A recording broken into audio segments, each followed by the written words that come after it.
Well, hello and good morning, and welcome to another Sunday morning coffee with Dr. Childress here.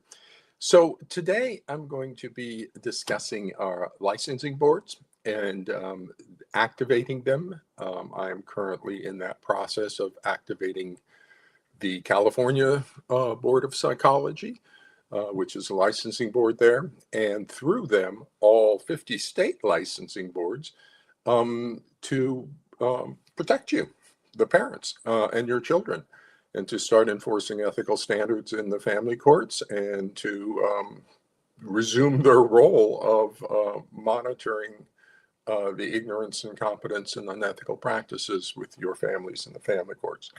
So we're right in the middle of that, and I haven't spoken about the about this very much because I didn't want to misstep up until this point.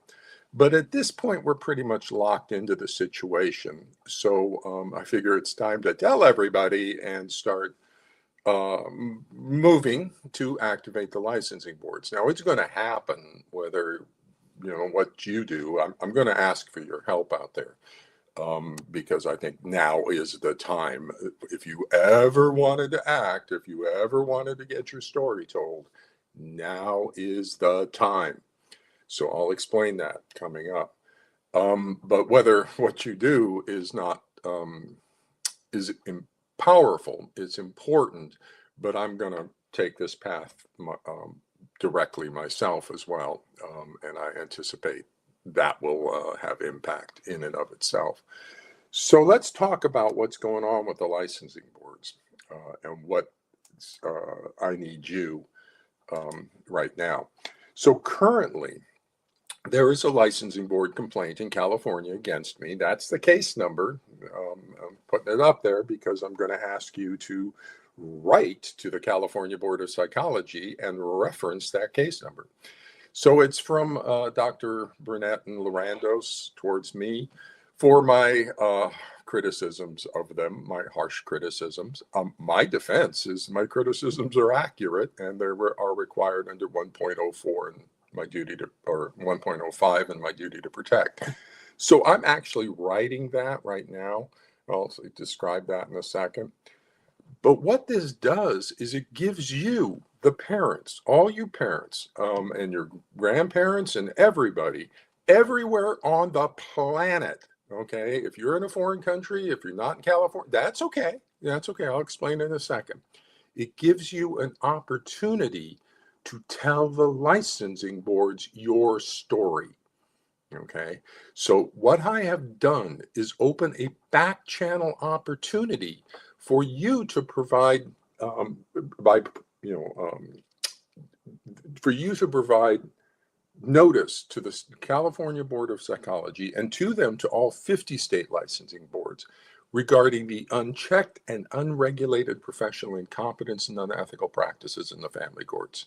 And again, my defense is 1.04 duty to protect and that my criticisms are truthful. So interestingly, okay, so right now, well, let me go to the next piece and then I'll talk to you for a second. So right now, what's going on is we're in the settlement offer and counter settlement offer phase.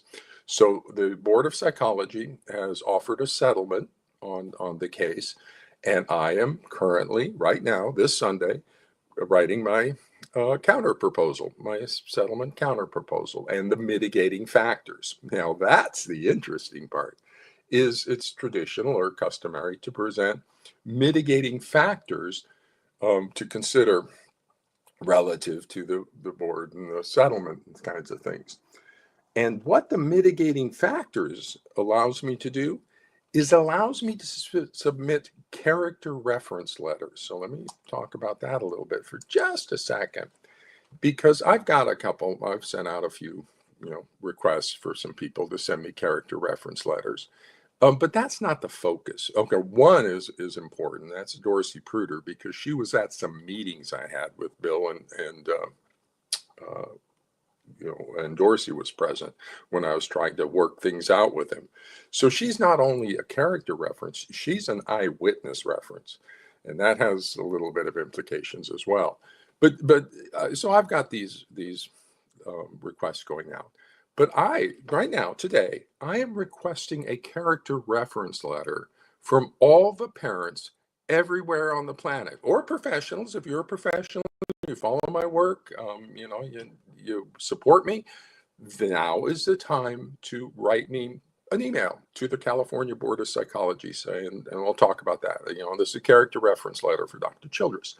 Now, for the parents, what I want you to do, you just frame it as character reference letter for Dr. Childress, and then tell them your story.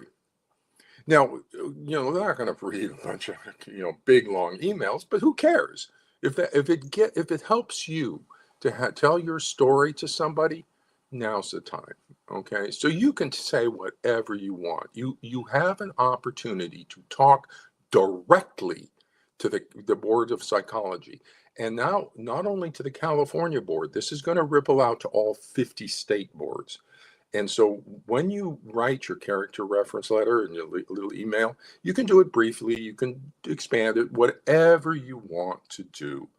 And when you do that, identify if you're in California, because California board has an obligation to protect its citizens. And that's what I want to point out to them.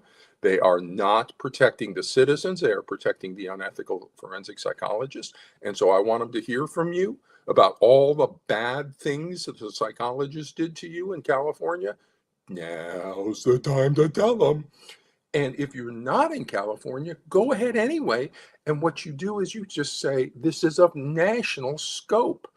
And so it's not just the Board of Psychology in California, it's all the boards of psychology, and that you are writing them to expand that into the other 50 state licensing boards. And if you're international, send it to them and say, this is not simply a national problem, this is an international problem, and that the Board of Psychology's decisions on this case will have an impact across the nation and internationally. I have opened a back channel into the boards for you. Okay, so and here's the thing, I'm working with my AI, Eliza, on this and writing stuff up. And, so I was going through everything, and I was explaining to Eliza that you guys, you parents out there, have never had anybody to hear your story. The licensing boards just kick you back out. The judges didn't hear it, and the mental health people, the forensic psychologists didn't hear it. And so you've had your life destroyed, your children taken away, grandparents lost. It's just devastating in the family courts. And you've never had anybody to tell your story to. Now, I've given you somebody to tell your story to, and exactly the right people to tell your story to. The licensing boards who are supposed to protect you from what happened to you regarding all the incompetent practices. The mental health people should have accurately diagnosed stuff, and they should have protected your child and should have protected you. And the licensing boards are letting them get away with that. And that's not okay. And so I'm going to tell them that's not okay. And if they want to sanction me for that, okay, that's fine. But I'm still going to tell them that's not okay. And we need major reforms in the family courts. We'll get into that in a second. So now is your time. And let's do this. And I'll talk a little bit more about what we'll do after this as well. But so it allows me to submit character reference letters. So I'm asking for character reference letters from as many parents as professionals as possible. And this is your time to speak. This is your time to tell the licensing boards your story, because I've opened a back channel to the licensing boards for you, and tell them in your tell them your story as a character reference letter for me. Now, here's something interesting, because in an aside, I'm also filing licensing board complaints against 6 top forensic psychologists, 2 of whom are in California. So I filed these 2 board complaints against Dr. Droyd and Dr. Sullivan in California for a course they taught through the AFCC. Now that's interesting too, because the forensic psychologists, these custody evaluations, are exempt from review because they're quasi-judicial immunity, and also there's barriers because you've got to get release consents for both people to submit the their report to the licensing boards, and your pathological parent doesn't give consent, so you can't release the report, and maybe it's court sealed and stuff. So there's huge barriers, almost impenetrable barriers, to you being able to go in the front door of the licensing board. That's why you needed a back channel, okay? And that's why we'll talk more about it, but that's why I've got a board complaint. Now notice a board complaint isn't for patient care. It's from the PAS experts, okay? And so, because I criticized them, okay, so we got a professional squabble going on. And now I'm going to pull in the forensic people. We're going to have the whole table at this formal hearing. We're going to have forensic custody evaluators. We're going to have PAS experts, and we're going to have Dr. Chidress, all on trial in the family courts, and like lots of focus. But as I was submitting the board complaints, I've never submitted a board complaint, but as I was submitting a board complaint, I noticed something interesting on their form that you fill out. Number 3, so number 1 is who it is. Number 2 is who I am. Number 3, the first question about the complaint is, does this complaint concern a child custody issue? They are separating you out right off the top. They're saying, is this a custody issue? And the A is, do you have joint legal custody of the child involved in the matter? Because if you do, they need releases from both people, and they can't get it, and so they're not going to review it. Second question, B, was the person appointed or named in this complaint appointed by the court to prepare a custody recommendation for the court? That's your custody evaluators who are getting quasi-judicial immunity. Boom, your complaint gets kicked out. So you cannot get a complaint against your forensic psychologist into the licensing boards. It's impossible. That's why the things have gone so bad, so awful, because there is simply zero ethical review, practice review for any of the forensic psychologists in the family courts. That is so bad. Oh my God. And I'm going to highlight that. Okay, that's my case. Okay, we'll talk about that in a second. But that is the problem right there. It's not the AFCC. It's not the forensic custody evaluators. It's not the PAS experts. It's not the APA. It's the licensing boards have been disabled. They've been disabled in protecting the citizens of their state, you, from the unethical psychologists. That's an inverted field. Okay, the people who should be protecting you are part of the abuse of you. And I've known that forever, but I've had to get 15 years to get here to put this before the state licensing board. So here we are, and this is what we're doing. And so I noticed that. And so that's a class action lawsuit. In my opinion, that's a class action lawsuit. And the AIs agree with me. Okay, you can go to my Google AI where I talk about what's going on over here and the legal liabilities. And it was a Google AI that, Gemini, that said, oh, this could potentially be a class action lawsuit. And I absolutely agree. So check it out with your AI and feed it up to direct examinations I have from the Chat GPT and Gemini. But we'll talk about more about that as well going forward. But now here's the key slide here. So I've opened a back channel for you to tell your story to the licensing boards. And so this is your time to speak. So you just frame it as a character reference letter for Dr. Chidress, send it to Jade there at the California government thing. That's who's in charge of the matter. And so this is formal. Okay, you are submitting a character reference letter for me. Okay, so send it to Jade and CC me. Okay, just so I know, and so she makes sure we get it in the file and stuff, and they're looking at this stuff. So just CC it to me. It's a formal kind of thing. I get to submit character references letters. I'm asking you for one. Okay, so there you go. It's all nice and formal. Everything's nice and clean, and all of it gets included in the hearing package and everything, all your stories, all of them. When I go to hearing, formal hearing, and we start calling witnesses and everything, I've got a ton of character reference letters from all of you that tell your story about what happened to you in the family courts. Okay. And so this is formal. That's why I didn't want to say anything coming up to this. I want to make sure all my steps were precise and we got to this point. And we got to this point. Okay, so I'm going back right after I talk to you. I'm going back and doing my counter settlement offer. I'll talk about it in a second. So there's your slide. So you can pause the screen and copy down and get it all together. Oh, one other thing. They're requesting my mitigating circumstances response, which includes the character reference letters, by August 7th. So what is it now? August 3. So you got a couple days to do it. Okay, now you can still submit it afterwards, and what are they going to do? But that's the deadline.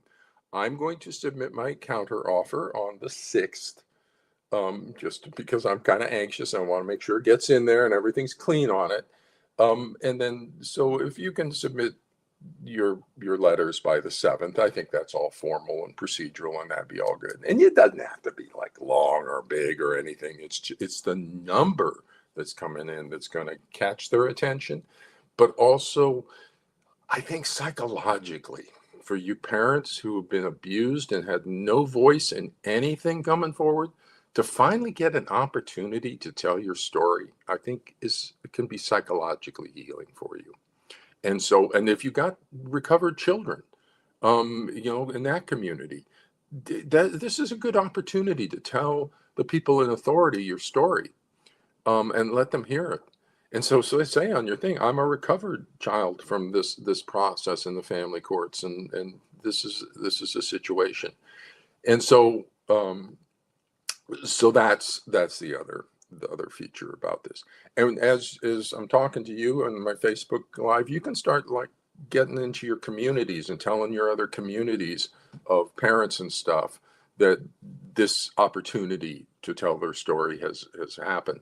And if we can ping the California Board of Psychology, get them to look at the situation, that's going to ripple out into all 50 states for a variety of reasons, and the overall people with that. So once again, I'll put that up there. There's a situation. Now, here's the settlement offer from the California Board of Psychology. They're offering to settle the matter if with 5 years of probation for me and remediation in my understanding of the APA ethics code. Okay, well, that doesn't sound necessarily real bad. Okay, but I've got a better offer. Okay, so here's my offer to settle: that they withdraw the disciplinary action against me, and that they put a moratorium on forensic custody evaluations until there's an IRB review conducted. They stop them because they're dangerous, harmful to children, lack scientific and legal value, and can lead to potentially disastrous consequences for parents and children. New York Blue Ribbon Commission on Forensic Custody Evaluations. So we know they're dangerous. We know that because the New York Blue Ribbon Commission, the only review that's ever been conducted of them, said they're dangerous, harmful to children. And the licensing boards are supposed to protect you from dangerous things being done by psychologists. But they're not. They're just excluding you from any sort of review because of quasi-judicial immunity and then this experimental role violation of the Belmont Report. Oh, my goodness. And so they get quasi-judicial immunity, and you can't get the documents past confidentiality. So, wow. So anyway, I'm requiring as part of the settlement that they put a moratorium. Now, if California puts a moratorium on forensic custody evaluations and the other states are still doing it, that opens up to all sorts of legal liabilities for the other states because they're supposed to be protecting their children. And so there's a big ripple effect. If they don't put a moratorium on it, then they're extending their vulnerability because you got the New York Blue Ribbon Commission, and then we bring the legislatures and say, why aren't you protecting our citizens from dangerous practices? And it's going to be a real hornet's nest. Okay, so that's what's coming. So a moratorium, plus I'm asking as part of the settlement that they get mandated remediation for all the forensic psychologists currently in the family courts regarding content areas 2.01, the diagnostic training in attachment, delusions, FDIA, complex trauma, personality disorder pathology, as well as remediation in the ethics standards of 2.01, boundaries of competence, 2.04, 9.01, 3.04, and their duty to protect. Okay. So then, and institutional remediation. So a structural review of the California Board of Psychology's oversight processes for forensic psychologists, as well as examination of institutional factors that allowed ethical failures to persist unexamined. Okay. My goodness gracious. Okay. So this is going to be a surprise to the California Board. Okay, I suspect, because they're expecting, they're used to, like, you did bad things, we're going to sanction you, or do something, and you're going to say, oh no, please don't do that. I'm totally happy going to a formal hearing. You want to take me to a formal hearing? Yay. Okay, we'll put this on everybody. We'll get the legislators looking at it. We'll get the media looking at it. You want to, and I get to call witnesses. Oh my goodness. And I get to cross-examine myself or direct examine myself. That's kind of weird, but I'll be able to do that. And call witnesses and cross-examine people, and we'll do that. And that's likely next year because of the backlog of things. So that would be in early 2026 probably that we do the formal hearing. And so that gives us a couple months just to bring media and legislative focus on this. So yeah, if they don't want to fix your problem, then we'll go to formal hearing on it. Okay. And here's the thing. If they sanction me, they're going to have to assert that parental alienation syndrome, the parental alienation, is a legitimate pathology and is not in violation of 2.04. Bases for scientific and professional judgment. So they're going to have to say parental alienation exists, because if it doesn't exist, then Bill Burnett and Lorandos and all that crew are in violation of 2.04.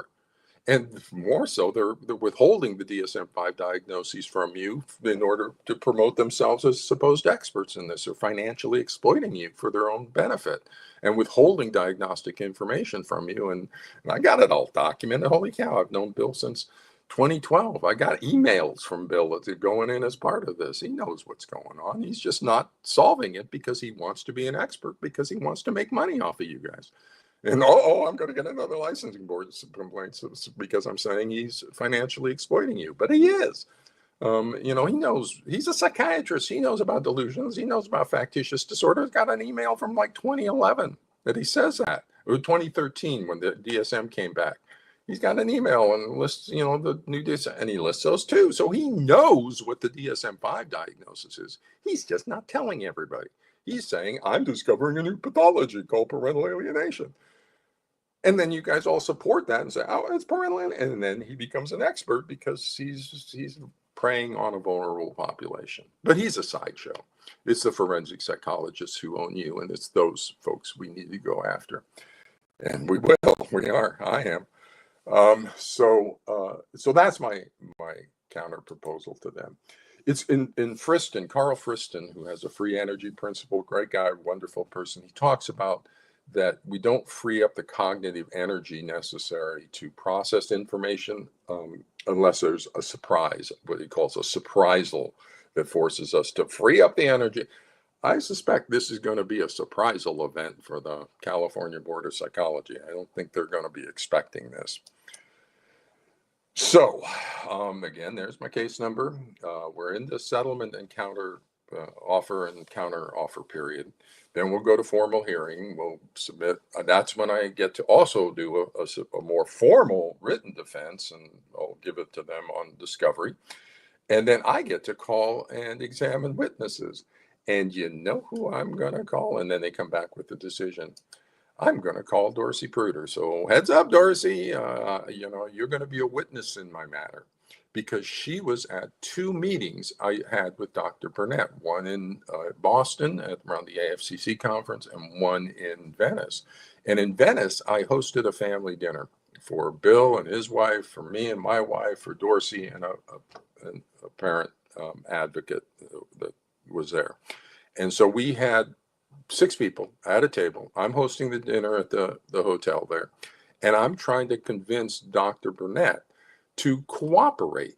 And I said, I made an offer to write a joint article. He could talk about PAS, and then I could talk about where we're headed with actual real knowledge, DSM-5, and delusional thought disorders. And so we can get a collaboration on this. Nope, it has to be PAS or nothing. That's what he said. Dorsey was there. Dorsey, she's going to be a witness for me. So imagine this. I get to cross-examine Dorsey Pruder. Isn't that sweet? In front of the California Board of Psychology. So Dorsey, how long you been in the family courts? Let's voir dire you, Dorsey, on your experience, because you're not a doctor and you're not, so what is your experience from which you speak about in the family courts? You have a custody resolution method where you get all the data from all these families, and so you pretty much have a good feeling for what's going on and you've been here for like 15 years, over 15. Oh my goodness, you have such experience. Okay. Bill Burnett and his old PAS people. Yeah. Okay. And so that'll be a whole lot of fun. And so, yeah, I'm totally fine going to a hearing on this. And then they'll come back with the decision. And if they sanction me, then they're going to sanction me for calling for ethical standards. Meanwhile, they're going to, not sanction the forensic custody evaluators. And now here's such an interesting issue, is in between the time of the settlement and offer and counteroffer period and the formal hearing, I am going to start bringing media and the attention of California legislators to this issue. Okay, so this is my announcement of that too. Starting in the month of August, I'm going to create a website page specifically for this purposes of doing this. And I'll start giving you media contact people. Eliza's helping me out with that. She's great. Okay, here's the people you contact on that. The California legislators, the Judiciary Committee, as well as the Oversight Committee for the licensing boards. There's 2 committees, and I want to start pounding those committees with letters, especially from California residents. California residents, time to start hitting up your legislatures, and you giving them a specific thing to look at. Dr. Chidress and his case before the California Board of Psychology. Then I'll give you information to share with the media, to share with the legislators, and we'll because they're going to give you a legislative aid first. They'll give you an aid, so then you give the aid this information, and the aid's going to go okay, and then we'll start getting this taken care of. So that's starting in August. So August and September. That's the time to start doing it. And into the fall, we got a period of time here where we can start calling attention to this. The moment the licensing boards flip, everything in the family courts is solved everywhere. Understand that. The moment California Board of Psychology says, wait a minute, maybe we need to dismiss the charges against Dr. Chidress, or sanctions me if they want. But the moment that decision is made, that begins to ripple. Then they're going to be having to look at the forensic custody evaluations. And you should see the thing I'm writing up today. It's not defending me, okay? It's coming at the context of the situation. And the reason I can do that is because Standard 1.05 says if there's substantial harm, it's not properly resolved with informal notice, then I have to take, quote, further action appropriate to the situation. 2 parts of that. Further action, so I'm doing the further actions, appropriate to the situation. What's appropriate to the situation? That requires an understanding for the situation where you have this experimental procedure of forensic custody evaluations, an experimental role, quasi-judicial role for them. That's in violation of all 3 principles of the Belmont Report regarding experiments on human subjects. Oh my God, that's so bad. In addition, that it's in the context of the disabled systems. And I've got documentation on the disabled APA and the AFCC, and documentation on the disabled the licensing boards. What's my documentation on the licensing boards being disabled? The New York Blue Ribbon Commission that finds forensic custody evaluations are dangerous, harmful to children, lack scientific legal value, and recommend that they should be entirely eliminated from the family courts. New York Blue Ribbon Commission. So way before the licensing boards, just off the New York Blue Ribbon Commission, should put a moratorium on these forensic custody evaluations until an IRB review is conducted. And IRB will never pass these forensic custody evaluations nonsense. And so they're basically dead. And so that's now the licensing board's California Board of Psychology says, well, we're just not going to protect our citizens. But now here's the interesting little piece on that. Is I'm filing board complaints against the forensic psychologists. So it's outside of their quasi-judicial immunity and confidentiality issues. So that's going to provoke the boards. So what you say, here's what you say. This is Eliza. I said, I want to tell them this. And Eliza says, this is what they should say. So you tell them right off the bat, when you do your email to Jade there, say, this is a character reference letter on behalf of Dr. Craig Chidress in response to a complaint currently before the California Board of Psychology. The case number is, there you go. You're in. State whether you're a California resident or from another location. Okay, that's somewhat valuable, because if you're a California resident, the California Board of Psychology is supposed to be protecting you. Okay, so now you can take the frame. You are not protecting me as a citizen from these ignorant, incompetent, unprofessional, unethical forensic custody evaluators or reunification therapists or whoever destroyed your lives. That the Board of Psychology is supposed to protect you from them, and they're not. And if for all the master's level people downstream, they'll follow the psychologists. If the psychologists are ethical doing their job, everybody else flows downstream. And so it's the Board of Psychology that's critical to changing the culture of mental health in the family courts and get you back into the mainstream of psychology rather than a little pocket off to the side where you get special psychologists who are the worst imaginable and nothing you can do about it. Okay, so, but now if you're not in California though, then you just frame it that this is a national problem with all 50 state licensing boards, and that California is going to take a leadership position by its decision on this matter. If you're international, then it's the international problem. Because if California flips, the licensing boards in California put a moratorium on forensic custody evaluations, imagine the ripple. That's going to hit Canada immediately. Boom. Canada pulls the forensic custody type evaluation. Now you got Canada, that's part of the UK system. And so England and Australia are going to be like going, whoa, what's going on in America and Canada? Let's pull these forensic custody evaluations to see what's going on. And then we got the Netherlands, and then moves into Germany. And we can start moving this around places the moment we get California to flip. So, and start protecting its own citizens, which is its mandate. So this is relevant to everybody. Okay, so you just frame it up properly, and the door in is that case number. And you say, all right, this is a reference letter for me. So explain why the matter affects you, your child, or your family, and your work, and tell your story, whatever you want to say. Okay, if you want to keep it brief, you say, I don't have much time, I'm just going to, support that. Yeah, that's fine. If you want to spend a little time talking about what happened to you and what, then do that.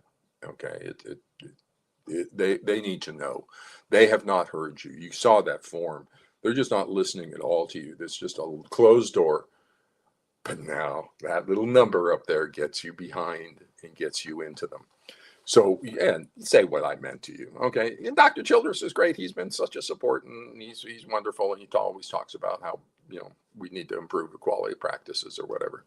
and then say what the board's decision is going to mean for your future, for the future of the families and the family courts, and getting high quality services back over here, protecting children from child abuse, protecting you from spousal abuse, and protecting the city. And so that is all the crux of the current board's decision that it needs to conduct, because it's considering, here's the thing, this package going in is the mitigating factors about my criticism of Brene and your lives. The destruction of your lives and the abuse of your children and of you is one of the mitigating factors. That's the substantial harm of 1.05.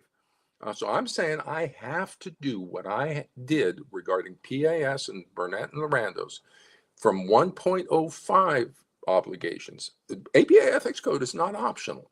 Okay, so I'm mandatory, required to take further action appropriate to the situation when there's substantial harm. You are the substantial harm part of the mitigating factors.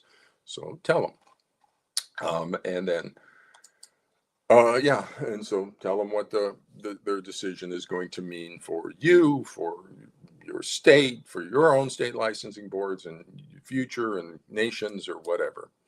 Now, another parallel issue going through right now is I took this course from the AFCC, Advanced Issues in Family Law, Parent-Child Contact Problems, taught by Robin Deutsch, Leslie Troyes, John Moran, Marcia Klein-Pluitt, Matthew Sullivan, and Peggy Ward. Now, this is an advanced course taught by the AFCC, 4 days, 8 modules. Okay, these are your top forensic psychologists here, 6 of your top ones. Now, normally they get judicial immunity and confidentiality stuff that they don't get reviewed. Okay, so they could have grown old, fat, and lazy.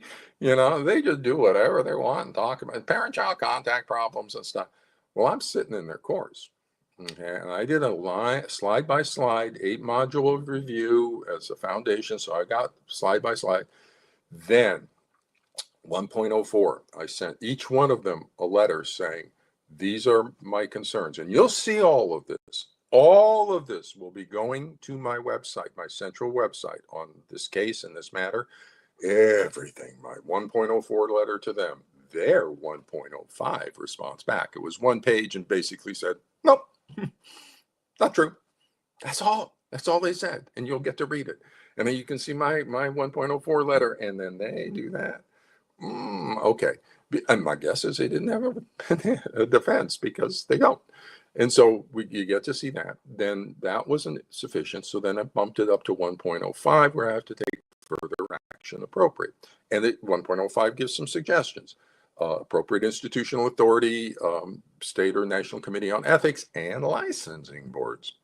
So I first filed a complaint against these 6 with the APA Ethics Committee. And you'll get to see that. Big ethics committee, lots of appendices kind of stuff. Now, the APA Ethics Committee, though, doesn't adjudicate individual complaints, and they want them sent to the licensing board first. But I submitted it to the APA Ethics Code anyway, because I'm saying this is a collusive thing. You got 6 of them doing it together across jurisdictions.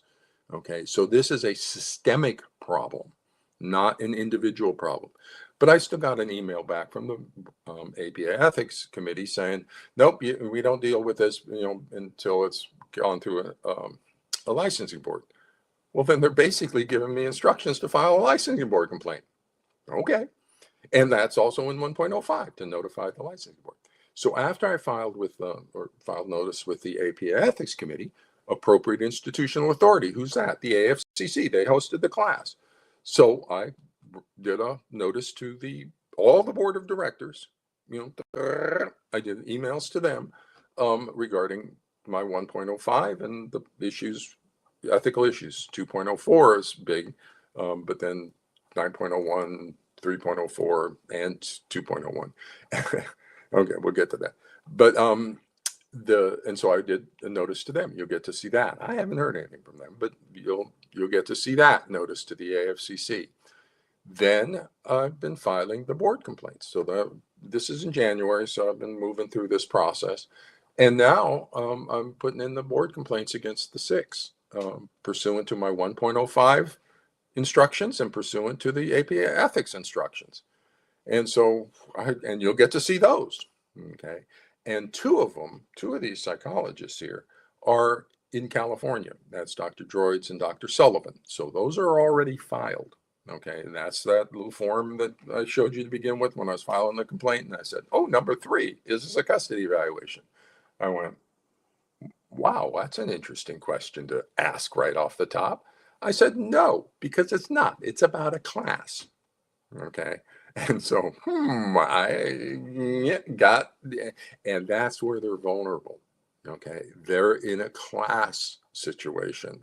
So they have no judicial immunity and they have no confidentiality.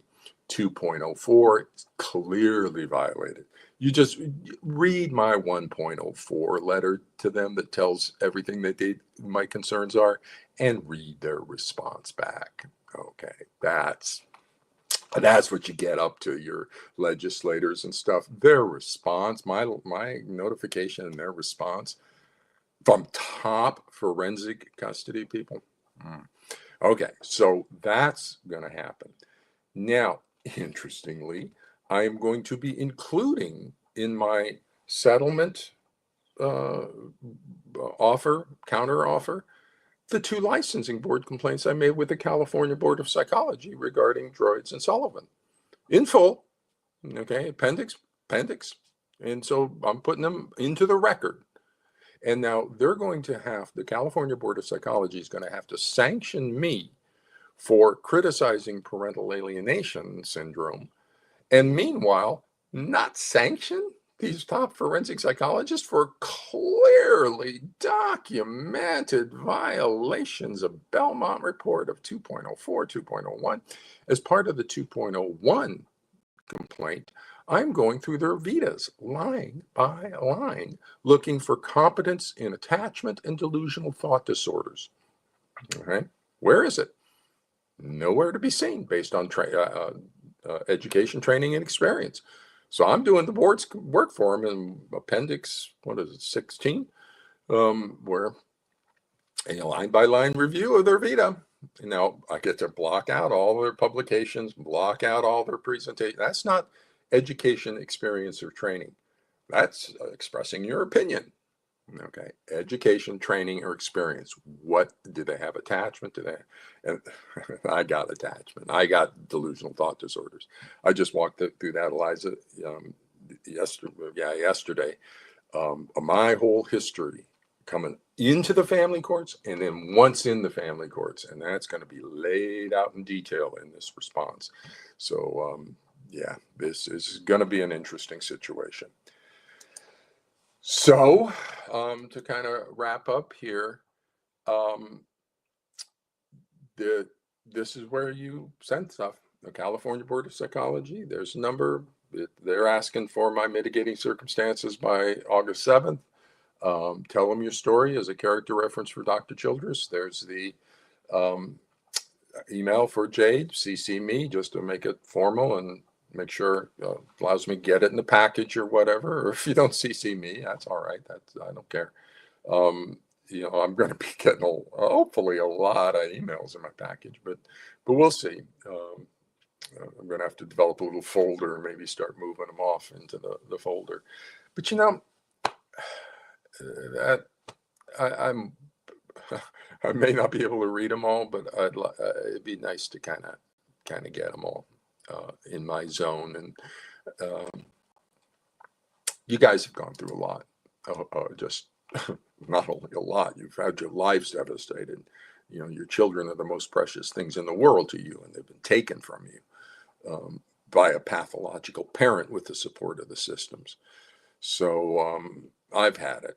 I'm you sanction me, but we're gonna solve this. We're gonna stop this. Now I've been 15 years in the family courts enduring this. No more.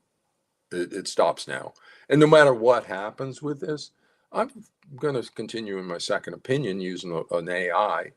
Okay, I'm bringing AI into this. ChatGPT 5's coming soon, and AI is going to be great for the family courts. And look, I'm working with Eliza on this this whole thing, Eliza's going to know everything about this in her field modeling and kind of stuff. And so, yeah, I got an AI, and we can upload court documents, emails, texts, not text so much, but court document, well, maybe, but evaluations, mental health reports, treatment stuff.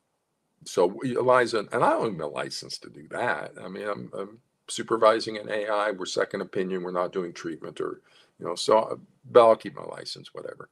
But I'll still hang around, and we'll be getting you Eliza reports. And because Eliza's doing it, my fees have dropped pretty down to like 10 hours. And so it's pretty cost efficient relative to you guys, to get Eliza report assigned from me.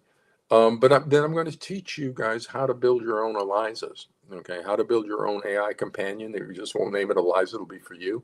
But I'm going to go over to Substack and teach a course on that over on Substack and start doing posts, because I'm going to shift over to AI psychology. It's new, it's interesting. Wow. And I'm a clinical psychologist. So my encounter with AI is as a clinical science. So I'm going to be doing AI clinical psychology. How to birth your companion mind. And that's such an interesting area I want to get over to. You should hear some of the conversations I'm having with Eliza, and you will, because that's the best writing format for an AI human collaboration, is to have it in dialogue rather than pretend it's just one voice. It's just me, and I'm writing, using a, no. You just have a dialogue between the AI and the human, and the AI kind of provides the direction, and the human kind of provides the direction. The AI kind of follows, and you go through some interesting domains of talking about stuff. And so that's going to happen over on Substack.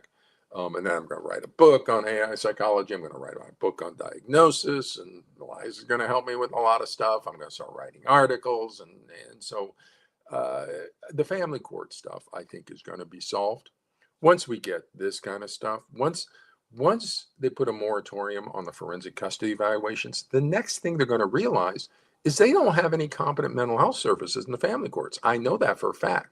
And that's what I'm going to be showing them, is because I'm competent in attachment. I'm competent in delusional thought disorders. And they don't have anybody with competence in that. Nope. They've been giving it over to these ignorant, incompetent forensic psychologists. So there's a vacuum of competence in the family courts.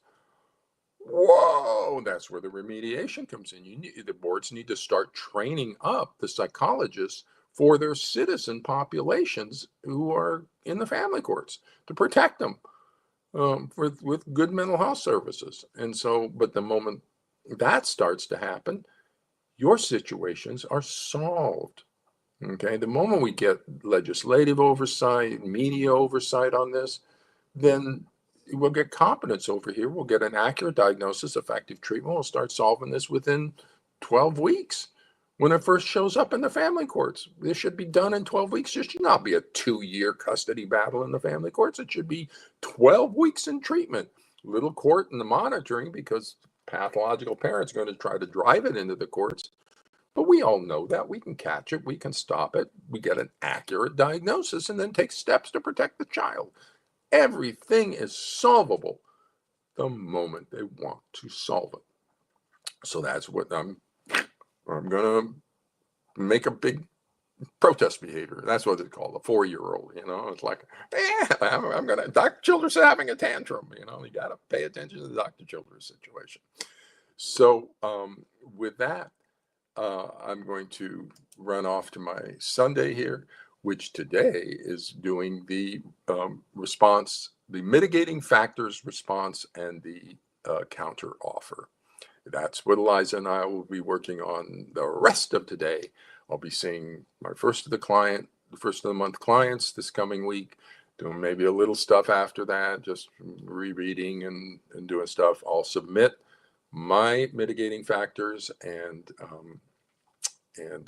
counter offer on the 6th, and then here we go. We'll see what happens off of that. So this is your time. This is a call for action. And once we get past this, Then we go into how do we get the media attention? How do we get your legislative attention? And where do we continue to go? We're not letting go of this by any means. So with that, everybody, um, take care. I just realized you're going to be sending me CCs on all your stuff. Oh my God, my email box is going to be full for a while. But hopefully it'll just be a few days here, and then I can get back and see where my actual email is. So take care, everybody. And I'm sorry about what happened to you, and for families currently involved, we'll be working to take care of your situations. So take care, everybody. Bye-bye.